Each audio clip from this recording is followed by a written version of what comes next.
Creo que sí funciona, pero muy poquito. Bueno, continuando.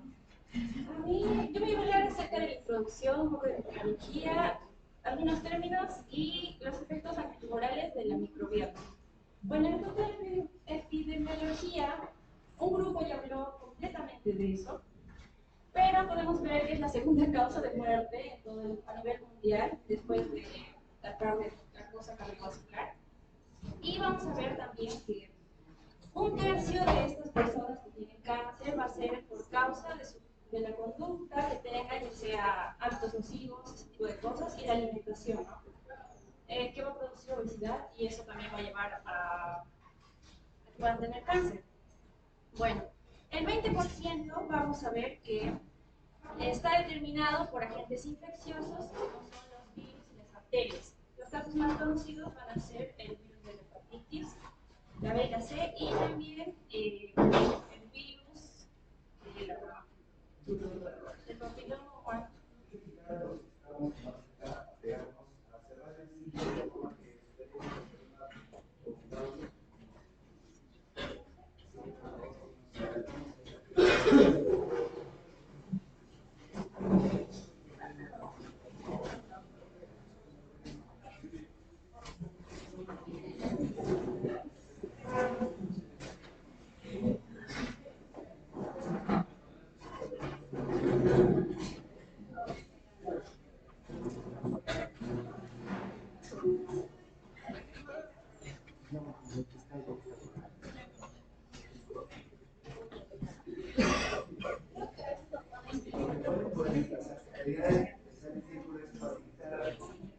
Ese nexo físico sensorial entre el que expone y lo que escuchamos. La idea es tener este círculo es esto, no tener esa distancia que siempre existe entre la primera fila y la última. ¿No? La última fila es la que menos aprovecha el mensaje. Por eso, mi función es que cerremos el círculo acá y que quienes se exponen también puedan desplazarse, facilitar ese nexo, esa comunicación física que debe el médico es guía, de todas maneras, no se pretende, no se pretende esa personalidad, se van a tener que transformar en esto cuando en la comunidad los soliciten para diversas cosas, porque son médicos. Así es que quisiera, de alguna manera, invitar a que se expongan a esta manera no verbal de comunicación a partir de esta modalidad de exponer. Así que quienes exponen pueden desplazarse. Ustedes lo hacen muy bien, comunicarse entre compañeros de forma que todos puedan aprender. Los temas de razón y paréntesis no deben ser tan complicados para nosotros el examen. Básicamente lo que acá se escuche es lo que se va a preguntar.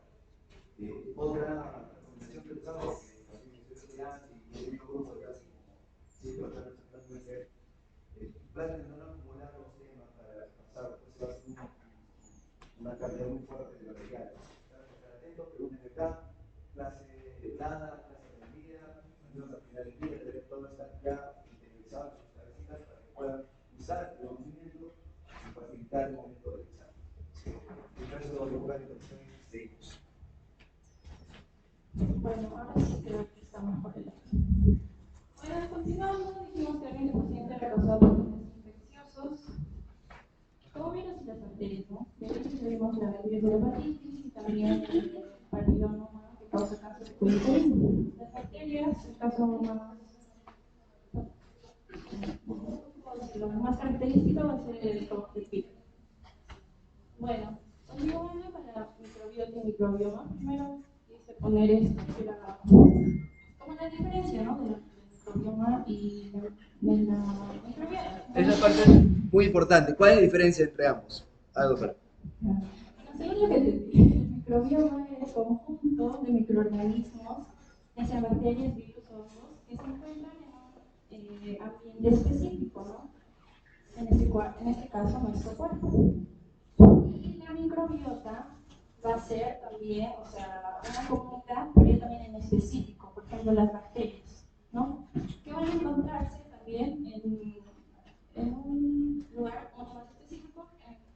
Como ejemplo, ponemos el intestino o el sistema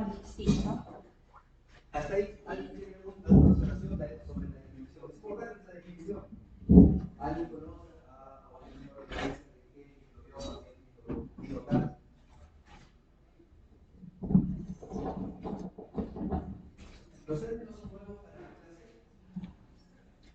Nunca había escuchado a alguien en la clase sobre microbioma y microbiota y lo que son las muchas otras enfermedades, o lo han visto en alguna otra parte del campo. ¿Sí? ¿Qué curso en clase? ¿Perdón? ¿Y a qué se refiere? Al grupo de las bacterias o hongos que habitan en el tracto, principalmente en gastro, el resto ¿Eso sería el microbioma o microbiota? Este tenemos con el grupo de teoría que cuando nosotros las prácticas, el cuerpo, por ejemplo, de las clases es escasísimo. Y eso, poco que da pena, ¿no? Toda la dedicación te da horas, días, semanas, meses a un curso para que pasadas una semana no quede nada de lo que necesita. No es justo, porque ustedes se dedican bastante tiempo, cosa que lo que se ponga sea capaz de ser dicho sin PowerPoint. Eso ya te da una idea de que lo estás realmente aprovechando el que estás haciendo. Bueno, una diferencia importante entre una y una microtécnica es que el microbioma es el genoma de los microorganismos que se encuentran fuera, desarrollar aquí parásitos sobre fuera. Y el microbioma es la población en sí. La carga genética que porta esta microbiota va a influir sobre la funcionalidad del organismo, para bien o para mal. En cáncer se está encontrando que es radicalmente importante y nunca se había considerado. Por eso la introducción de este tema que no era parte del curso hace unos años. Entonces, microbiota es la población y el microbioma es el conjunto de genomas que tiene cada uno de ellos y que sumados tienen una interacción funcional para fisiopatología en lo que tiene que ver con cáncer y muy posiblemente con inmunoterapia y otras comunidades. Gracias, doctora, por la introducción. Gracias a usted, doctor, por dilucidar la diferencia de estas términos. Bueno, el caso es que la microbiota va a tener ciertas funciones que van a desempeñar, ¿no?, en nuestro organismo, como por ejemplo el proceso de nutrientes. También va a producir metabolitos, como podemos ver acá, los ácidos biliares, anabióticos, y ayudar en la producción de estas vitaminas, ¿no?, la B y la K. Y esto pues también va a ayudar porque van a ser moduladores de muchos órganos y tejidos. Y también pues va a tener interacción con cada barrera mucosa en la que reside. Nosotros vamos a tener muchos microbiotas, por así decirlo. Por ejemplo, tenemos una en el gastrointestinal, otra en la piel, otra en la mucosa oral, o también en el tracto respiratorio, ¿no? Van a ser diferentes. Bueno, esta microbiota va a tener cambios en distintas etapas de nuestra vida. Siempre va a estar en frente cambio, ¿no? Y leí que pues el inicio de la microbiota, por así decirlo, es cuando nosotros somos unos fetos. Gracias a la colonización, cuando somos fetos, por la sangre del cordón umbilical que vamos a tener y también por el meconio que vamos a ver. Bueno, vimos ahí el origen y también va a variar respecto a la edad, la raza, la dieta, que es muy importante. La dieta va a hacer que ciertos microorganismos incrementen o disminuyan y pues la microbiota de los organismos más destacables que vamos a ver acá van a ser los firmicutes y los bacteroides, ¿no? Pero vamos a tener muchos más y dependiendo en qué zona del intestino esté. Por ejemplo, el estómago, el duodeno, el colon y así.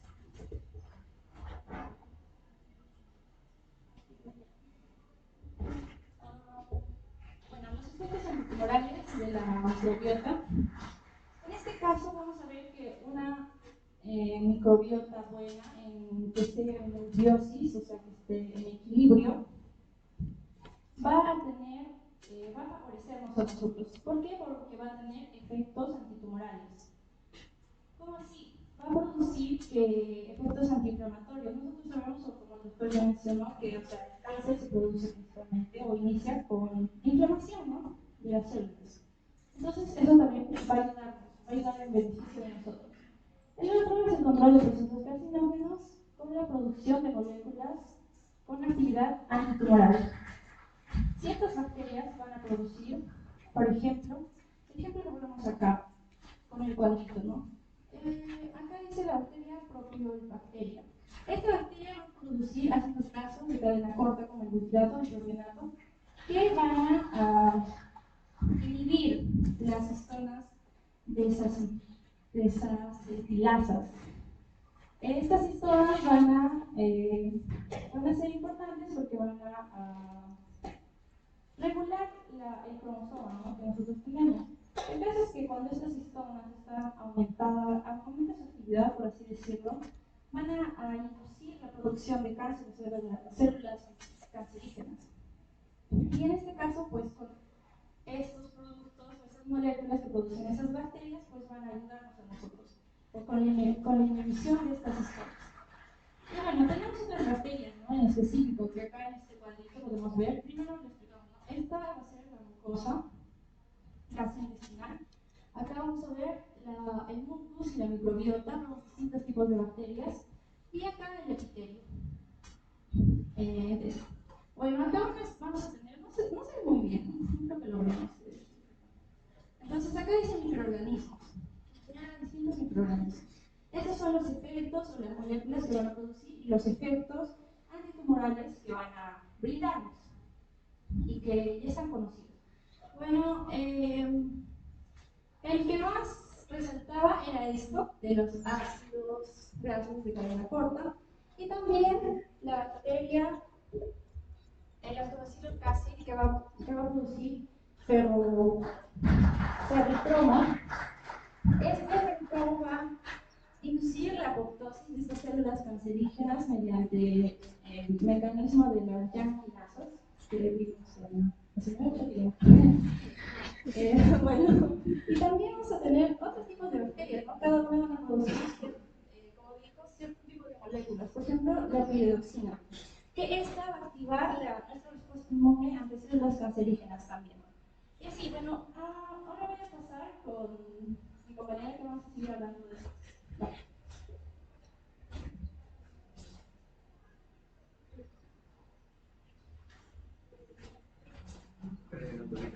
Por el tiempo,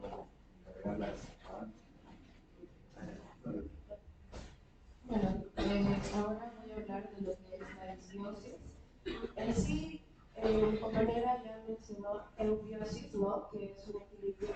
Ahora disbiosis, que nos quiere decir que es una alteración justamente en la estructura, ¿no?, un desequilibrio en la comunidad microbiana. Generalmente voy a hablar de dos grandes disbiosis que se producen.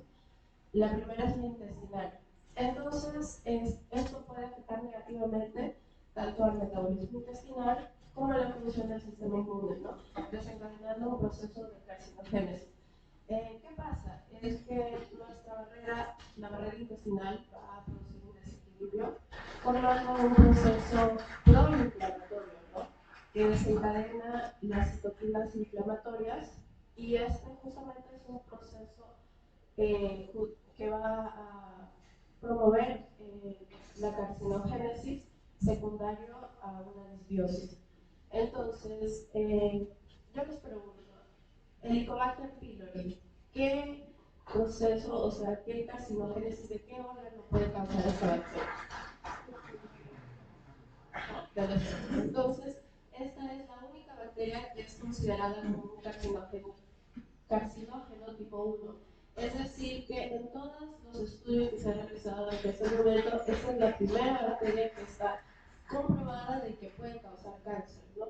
Entonces, esta por su proteína A, que justamente antes de la proteína hay un gen, ¿no?, que igual con el mismo nombre, que va a promover a esta proteína. Entonces, pero no es la única. Hay otros estudios recientemente que también se mencionan a dos, que es la Escherichia coli con su proteína, la colibactina, que justamente pertenece a un grupo de ciclopromados, que va como decir, alquilar ADN y así formar un proceso carcinogénico, ¿no? Y también la Shigella Messneri, que justamente con el inositol fosfato fosfatasa D y también un virus, ¿no? El virus A. Siguiente. Como ya mencioné, la segunda disbiosis es la oral. Entonces, justamente a nivel local se relaciona con las neoplasias malignas de cabeza y cuello. Y aquí tenemos 3 bacterias, pero la más importante es la Porphyromonas gingivalis, ¿no? Que justamente esta no se va a relacionar localmente, sino también a nivel general, ¿no? Porque justamente esta va a producir una destrucción de encías y daño a la mandíbula, ¿no? Y al provocar este daño se va a tener una relación justamente con el torrente sanguíneo, es decir, que la bacteria puede como que invadir otros organismos gracias a este acceso al torrente sanguíneo. Y otras sustancias producidas por la microbiota oral que justamente se consideran que son las especies reactivas al oxígeno y también las especies reactivas al nitrógeno. Y los componentes volátiles sulfurados y los ácidos orgánicos producidos por las bacterias. Este grupo es justamente por la microbiota que tenemos, ¿no? Y las que acabo de mencionar, las 3 anteriores, que la que destaca la Porphyromonas gingivalis, estas son las que causan daño por haber ese desequilibrio, o sea, esa disbiosis.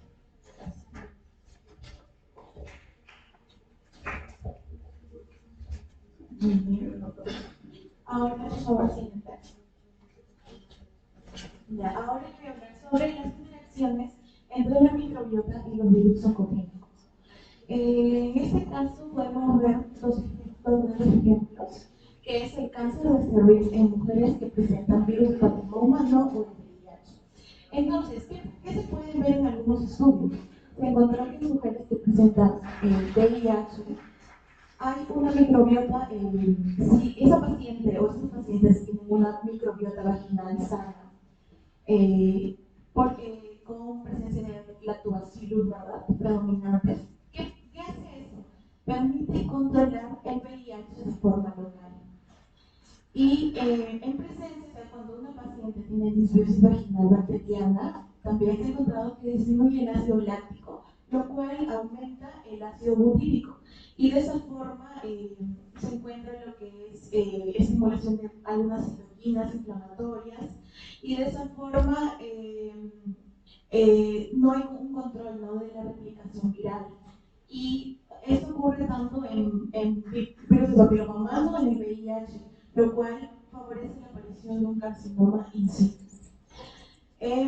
También se puede ver en lo que es el hepatocarcinoma y la hepatitis, que en el hígado hay algunas relaciones entre el microbioma intestinal, el metabolismo lipídico y unas vías dependientes del interferón, lo cual puede interferir en la curación o si un paciente se va a curar o no de una hepatitis C, lo cual también posteriormente puede aparecer, ¿no?, lo que es un hepatocarcinoma. Siguiente. Ahora, sobre lo que es los efectos de la microbiota en la respuesta al tratamiento antineoplásico. ¿Qué se puede ver? Se puede encontrar que la microbiota afecta, ¿no?, porque juega un papel en la eficacia o la toxicidad de los tratamientos contra el cáncer, si hay una delgada línea entre ellos. ¿De qué forma? Influye en la absorción, biodisponibilidad y metabolismo de los fármacos, incluso no solamente en los formorales, sino también en los que son administrados por vía intravenosa. Eso también se encontró.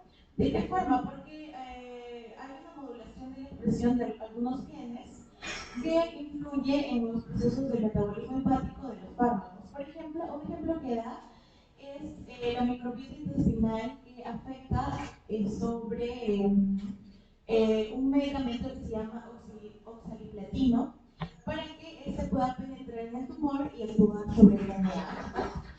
Y por otro lado, los efectos tóxicos que se pueden dar, acá dado unos ejemplos que es la mucositis, mucositis y la miocardiopatía, ¿verdad? Un ejemplo que es producido por la doxorubicina, que es muy dependiente de los cambios de la microbiota oral e intestinal.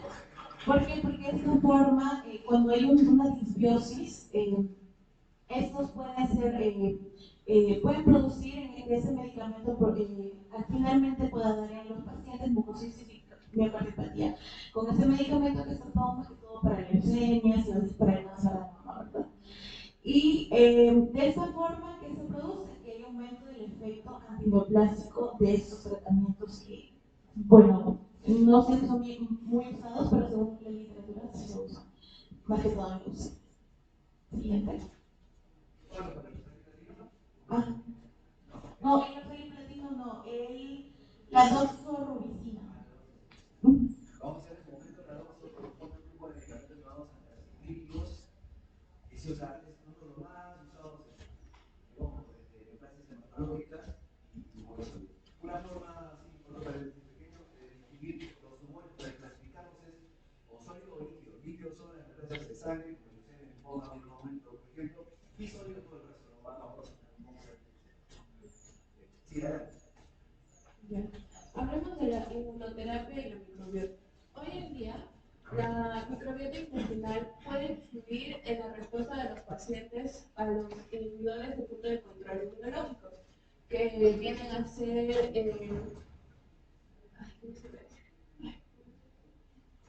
el anti-TN4 y el TNP1. ¿Qué pasa con esto? Estos han creado un tipo de inhibidores que es una inmunoterapia utilizado para tratar el cáncer. Pero ¿qué pasa aquí? Que un grupo de personas reaccionaba muy bien al medicamento, a la inmunoterapia. Sí, se disminuía el tumor, pero había un gran grupo en las cuales no tenían una buena reacción.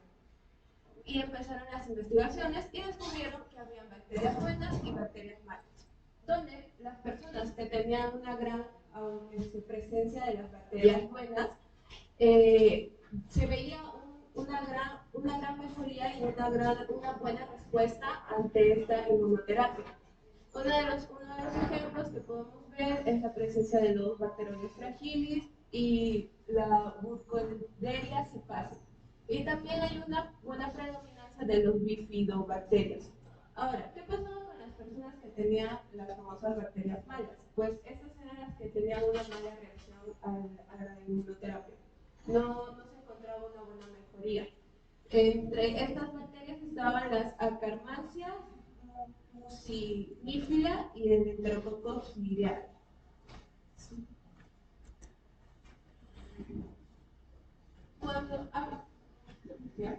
Utilidad de los probióticos en los pacientes con cáncer. Uno de los pilares durante el tratamiento del cáncer viene a ser la cirugía, la radioterapia y la inmunoterapia. Pero estos causan efectos adversos como la diarrea, disbiosis intestinal, la mucositis, que así en grandes rasgos es la inflamación de toda la envoltura gastrointestinal. Pero se descubrió que para el tratamiento de estos efectos adversos están los probióticos, que estos son ingredientes alimentarios microbianos vivos beneficiosos para la salud. Y estos deben ser no patógenos y no tóxicos, en las cuales deben tener una muy buena resistencia a un pH bajo y a los ácidos y a las sales biliares, para así poder sobrevivir. También las bacterias productoras de ácido láctico que vienen a hacer esto, por ejemplo, sería un ejemplo Lactobacillus y Bifidobacterium. Y otros también que suelen usar sería la Saccharomyces y el Enterococcus. Pero también aparte de los probióticos hay los prebióticos y los simbióticos. ¿Cuál es la diferencia de estos? Es que los probióticos vienen a ser ingredientes alimentarios no digeribles que van a beneficiar al huésped, estimulando selectivamente el desarrollo y las actividades de ciertas bacterias en el colon. Por ejemplo, estos vienen a ser la fibra, el almidón no digerible y más común suelen usar los oligosacáridos no digeribles. Los simbióticos vienen a ser una mezcla entre los probióticos y los prebióticos, que mejora la supervivencia y la implantación de los suplementos dietéticos microbianos vivos del tracto gastrointestinal. ¿Qué hacen estos? Estimulan selectivamente el desarrollo y activan el metabolismo de las bacterias que promueven la salud con el huésped.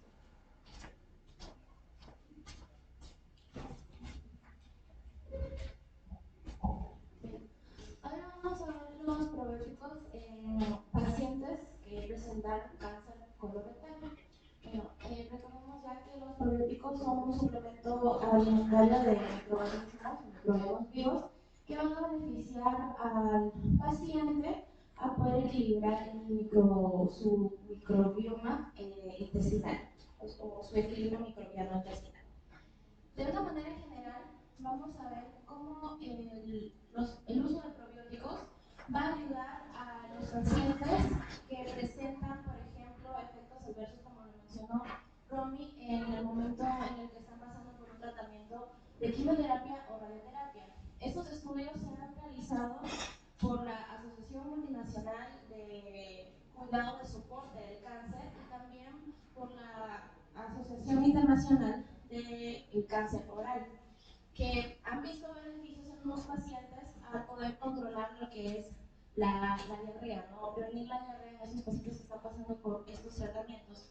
Pero otros investigadores dicen que hay que tener cuidado con el uso de, por ejemplo, el lactobacillus, porque en pacientes que están inmunocomprometidos, ¿no? Bueno, y recordemos que un paciente con cáncer y sobre todo con un tratamiento como es la quimioterapia y la radioterapia, tiene un compromiso de su sistema inmune.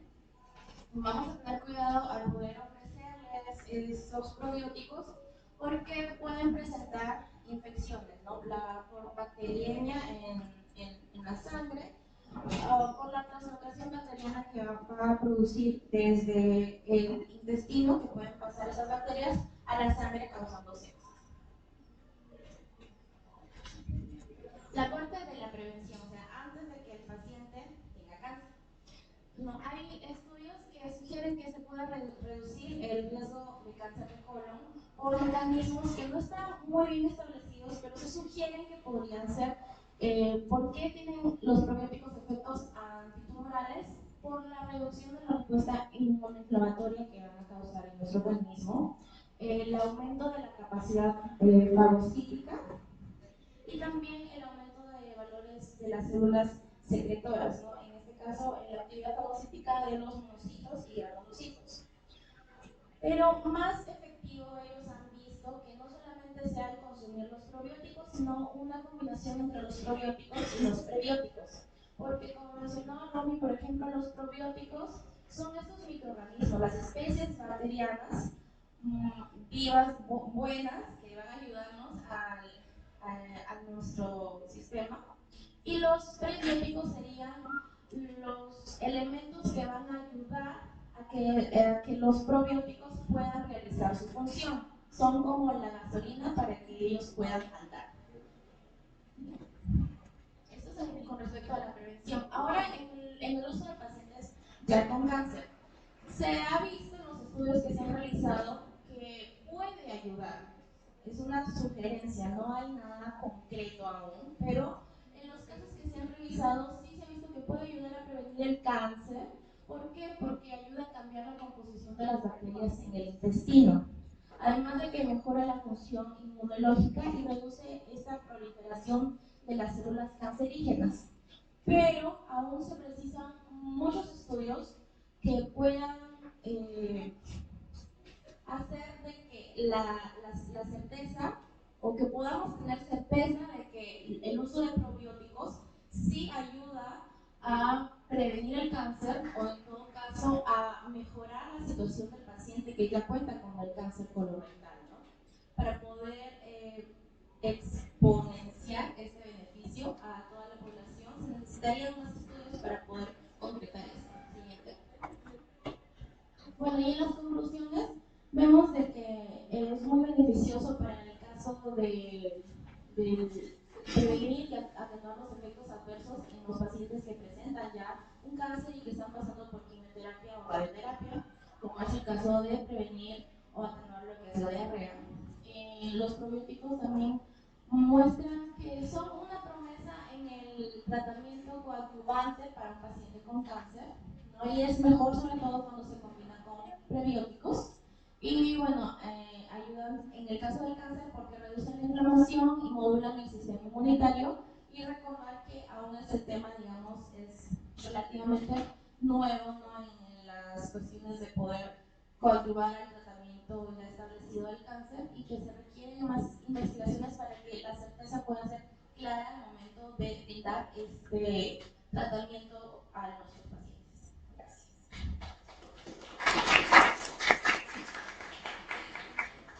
Una pregunta sobre este asunto de lo del cáncer. ¿Qué se ha entendido? A ver, doctor, ¿qué entendido respecto al microbiota y su rol en oncología? Bueno, principalmente, pues, va a haber una disbiosis, ¿no? Sí, bueno, antes, digamos, como digamos, un antecedente del cáncer, puede haber una disbiosis que haya que los mecanismos, ¿no? Digamos, los microorganismos antiinflamatorios ocasionan una mayor inflamación en el organismo, ¿no? Por ejemplo, teniendo el ejemplo del cáncer colorectal o el cáncer que iba a haber mucha flora bacteriana. Entonces, digamos, al haber una alteración, pues no sé, pues consumo de antibióticos excesivos, la dieta, no baja, no sé, pues yogur creo que tiene. Puede haber una alteración de esto, ocasiona inflamación, digamos, puede ser una inflamación crónica, y esto sucesivamente va a generar un ambiente procancerígeno, ¿no? Lo que menciona para el cáncer colorectal parece que tiene que ver con muchas patologías, incluso cáncer de mama, cáncer de uterino, cáncer de paredes, pero no está tan relacionado con la microbiota. No, parece que sí. En muchas áreas de la oncología de tumores sólidos se están encontrando diferencias entre la composición bacteriana de la persona que tiene cáncer versus la persona, o la composición bacteriana de la persona que no tiene cáncer. Un punto ahí es saber quién fue primero. Primero hubo una disbiosis, o sea, una composición bacteriana distinta, anormal, patógena, como facilitadora del cáncer, a partir de un proceso inflamatorio crónico, por ejemplo, o esa disbiosis es consecuencia de la existencia de células cancerosas mutadas por otra razón, de repente tabaquismo, o de repente alimentación no sana, o de repente forma de parto, porque también lo mencionó la doctora al inicio, hay una marcada diferencia en la composición bacteriana, una marcada diferencia en la composición de la microbiota. En un niño que ha nacido por vía vaginal, donde está expuesto a toda la composición bacteriana del tracto vaginal, y otro que nace por parto cesárea. Encontraron esos puntos importantes como diferencias significativas para enfermedades oncológicas, por ejemplo, en esa población que no nace por parto vaginal. También para otros cuadros como los endocrinologos. Parece ser que esta cuestión de la composición bacteriana es terriblemente importante, porque a partir de esta composición diferente de la flora que tenemos, hay procesos inflamatorios desregulados, y esos procesos cronificados por una alimentación que sostenidamente es mala, o por un tabaquismo que expuesto en el tiempo altera no solo el movimiento ciliar, sino la propia composición bacteriana de los tractos bronquiales, de la parte superior de la boca, etc. Y eso generaría la posibilidad del cáncer. Y si tiene un rol importante en la génesis del problema, también se está encontrando que va a tener, como también mencionaron, un papel en la eficacia terapéutica. En la eficacia terapéutica, los tratamientos de inmunoterapia no son baratos, están buscando 5.000 soles cada 3 semanas. Y hay gente que va muy bien con estos modificadores de PDL1, que hay otros que van muy mal. Y también parece que están encontrando información respecto al hecho de que la composición bacteriana de la persona que va bien es distinta a aquella que va mal. Entonces, hay mucho para pensar y recomendar a la población, a nosotros mismos, a nuestras familias, a las personas cuando puedan entonces en contacto, que hay que conversar, que hay que hablar ahora, hay que descansar sus 8 horas, alejarse de casi no tabaco o alcohol, no hacer uso excesivo de antibióticos, porque al final de lo que se trata acá es que estamos generando infección bacteriana, ya sea por antibióticos dados a diestra y siniestra sin ninguna recomendación. Soy testigo, y seguramente ustedes también, que cada vez que van a comprar una farmacia, la chica o el chico que atiende se da ese punto, ¿no? De recomendar, mira, eso toman los partidos, no tienen ni idea de lo que están hablando. Hay una combinación suicida entre la persona que va a confiar su salud a un vendedor y un vendedor mandado que se manda a hacer recomendaciones que no le corresponden. Estamos seleccionando un flora, matando gente de buenos, saprófitos y favoreciendo a partir de ello la colonización de otros. Creo que en su momento me dijo, hablamos de HP, que la existencia de HP inicial en la mucosa gástrica es asimilada el estómago, facilitando el ingreso de gérmenes que normalmente no tendrían que estar porque mueren con el ácido del estómago. Se puede hacer selección bacteriana por antibióticos, se puede hacer selección bacteriana por la comida, porque hay ciertos alimentos que favorecen la existencia de esa bacteria que produce vitamina K, butirato, que es un modulador de globocitos, entre otras cosas. La idea sobre el tema este curso de biología es que reconozcamos que existe un papel importante en la mantención o aseguración de la composición bacteriana normal que todos tenemos. Dicho sea de paso, hay estudios que muestran que son más las células bacterianas que tenemos que las propias células humanas, propiamente dichas. Y no sé si tienen el apunte este de cuánto pesarían si tuviéramos la oportunidad de sacar todos los gérmenes que componen nuestro organismo, cuánto pesan más o menos. ¿Tienen ese dato? Sí, se calcula entre 3 a 5 kilos.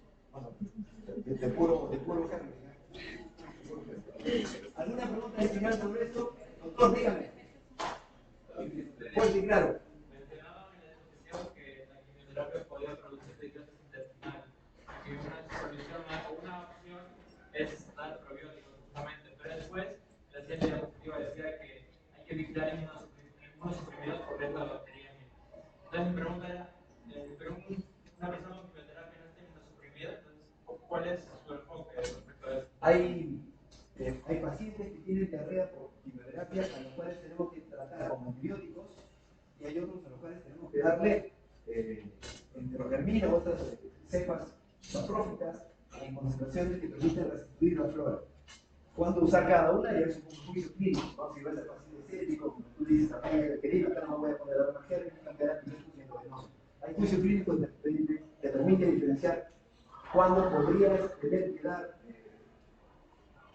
flora o cuándo tendrías que matar los gérmenes. Mucho va a depender del estado del paciente. Si es real que el paciente inmunosuprimido está más expuesto a que la reproducción normal bacteriana intestinal pase a sangre. Eso se llama translocación bacteriana, ¿no es cierto? La translocación es siempre evitada porque hay un equilibrio entre gérmenes saprófitos y concentraciones adecuadas versus células inmunes, epitelio gastrointestinal, que sumados a las células inmunitarias, etc., no permiten que haya esta translocación bacteriana entre el contenido del núcleo intestinal y la sangre, y irriga el vaso. Pero en quimioterapia puede haber una desterilización del colon del intestino, lo cual es aprovechado por los gérmenes para esterilizar su propia sangre, bacteriemia, sepsis, paciente comprometido con cáncer, infección. Eso se puede dar. Y como digo, en qué momento decir si hay uno tiene que dar antibióticos o restituir flora, que lo da el juicio clínico. Algunos parámetros laboratorios también, pero sobre todo el juicio clínico. Otra preguntita. Espero que esté claro. Mi intención es que quede lo suficientemente claro como para que después no tenga que perder mucho tiempo repasando y tratando de ver cositas que incluso el propio grupo de vista tiene que tratar de leer ahí. No nos interesa mucho los nombrecitos, chicos. ¿No? El concepto es lo que quisiera que quede claro. El examen no va a ser tanto de detalle, sino de tratar de tener más fácil de juicio. Descansamos 5 minutos y el siguiente tema es patología.